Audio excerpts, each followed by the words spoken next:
ओम श्री गंगाय नमः।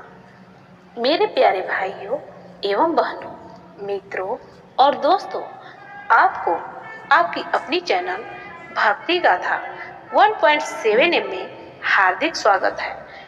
तो दोस्तों और बहनों, आज हम जानेंगे ज्येष्ठ माह में पड़ने वाली गंगा दशहरा कब है। गंगा दशहरा जानिए शुभ मुहूर्त और इस दिन का खास महत्व। गंगा नदी के धरती पर अवतरण को लेकर इस दिन का खास महत्व है।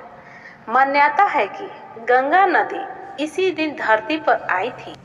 हर साल ज्येष्ठ माह के शुक्ल पक्ष की दशमी को गंगा दशहरा मनाया जाता है। इस त्योहार में कई खास महत्व होते हैं। सभी पापों को हरने वाली माँ गंगा इसी दिन धरती पर आई थी। साथ ही धन्य धान्य की प्राप्ति के लिए इस दिन खास पूजा अर्चना भी की जाती है।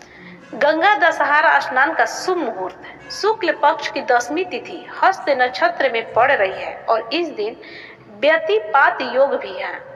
इस साल गंगा दशहरा 9 जून 2022 दिन गुरुवार को मनाया जाएगा। गंगा दशहरा का स्नान का शुभ मुहूर्त 9 जून को प्रातः 8:21 से प्रारंभ हो रही है। वहीं 2022 10 जून को 7:25 पर समाप्त है।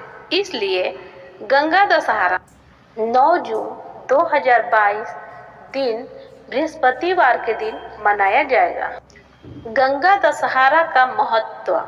पुराणों के अनुसार भागीरथ की तपस्या के बाद जब गंगा माता धरती पर आती हैं, उस दिन ज्येष्ठ शुक्ल पक्ष की दशमी थी। गंगा माता के धरती पर अवतरण के दिन को ही गंगा दशहरा के नाम से पूजा जाने लगा। इस दिन गंगा नदी में खड़े होकर जो गंगा स्तोत्र पढ़ता है वह अपने सभी पापों से मुक्ति पाता है। स्कंद पुराण में दशहरा नाम का गंगा स्तोत्र दिया हुआ है। अगर आप गंगा नदी नहीं जा पा रहे हैं तो आप घर के पास किसी नदी या तालाब में गंगा माँ का ध्यान करते हुए स्नान कर सकते हैं। गंगा जी का ध्यान करते हुए षोडशोपचार से पूजन करना चाहिए। इसके बाद इस मंत्र का जाप करना चाहिए। ओम नमः शिवाय नारायणे दशहराय गंगाय नमः। इस मंत्र के बाद ओम नमो भगवते ए ही श्री हिली हिली मिली मिली गंगे माँ पावय पावय स्वाहा मंत्र को 5 पुष्प अर्पित करते हुए गंगा को धरती पर लाने भागीरथी का नाम मंत्र से पूजन करना चाहिए। इसके साथ ही गंगा के उत्पत्ति स्थल को भी स्मरण करना चाहिए। गंगा जी की पूजा में सभी वस्तुएं 10 प्रकार की होनी चाहिए, जैसे 10 प्रकार के फूल, 10 गंध, 10 दीपक, 10 प्रकार का नैवेद्य, 10 पान के पत्ते, 10 प्रकार के फल होने चाहिए। अगर आप पूजन के बाद दान देना चाहते हैं तो 10 चीजों का ही दान दें, क्योंकि ये अच्छा माना जाता है। लेकिन जौ और तिल का दान 16 मुट्ठी का होना चाहिए। दक्षिणा भी 10 ब्राह्मणों को देनी चाहिए। जब गंगा नदी में स्नान करें तब भी 10 बार डुबकी लगानी चाहिए। गंगा जी की कथा। प्राचीन काल में अयोध्या के राजा सागर थे। महाराजा सागर के 60,000 पुत्र थे। एक बार सागर महाराज ने अश्वमेध यज्ञ करने की सोची और अश्वमेध यज्ञ के घोड़े को छोड़ दिया। राजा इंद्र यह यज्ञ असफल करना चाहते थे और उन्होंने अश्वमेध का घोड़ा महर्षि कपिल के आश्रम में छिपा दिया।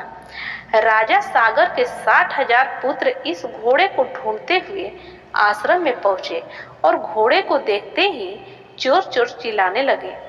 इससे महर्षि कपिल की तपस्या भंग हो गई और जैसे ही उन्होंने अपने नेत्र खोले, राजा सागर के 60,000 पुत्रों में से एक भी जीवित नहीं बचा।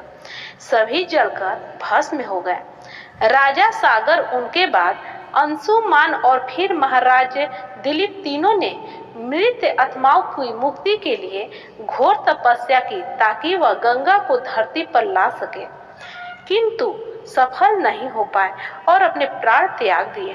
गंगा को इसलिए लाना पड़ रहा था क्योंकि पृथ्वी का सारा जल अगस्त्य ऋषि पी गए थे और पूर्वजों की शांति तथा तर्पण के लिए कोई भी नदी नहीं बची थी।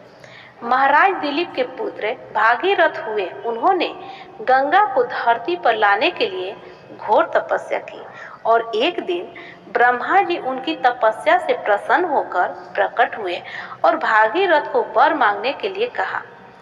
तब भागीरथ ने गंगा जी को अपने साथ धरती पर ले जाने की बात कही, जिससे वह अपने 60,000 पूर्वजों की मुक्ति कर सके।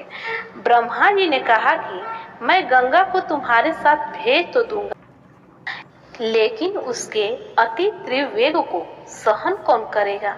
इसके लिए तुम्हें भगवान शिव की शरण लेनी चाहिए, वही तुम्हारी मदद करेंगे। अब भागीरथ भगवान शिव की तपस्या एक टांग पर खड़े होकर करते हैं। भगवान शिव भागीरथ की तपस्या से प्रसन्न होकर गंगा जी को अपनी जटाओं में रोकने को तैयार हो जाते हैं। गंगा को अपनी जटाओं में रोककर एक जटा को पृथ्वी की ओर छोड़ देते हैं। इस प्रकार से गंगा के पानी से भागीरथ अपने पूर्वजों को मुक्ति दिलाने में सफल होता है। जो भी व्यक्ति गंगा दशहरा का व्रत करता है एवं कथा पढ़ता है या सुनता है, दूसरों को सुनाता है, भगवान उसकी सभी मनोकामनाएं पूरी करते हैं। जो भी इस कथा को सुनते हैं उनकी सारी मनोकामनाएं भगवान पूरी करते हैं और सारे पाप कट जाते हैं। तो प्रेम से बोलिए ओम नमः शिवाय, ओम श्री गंगाए।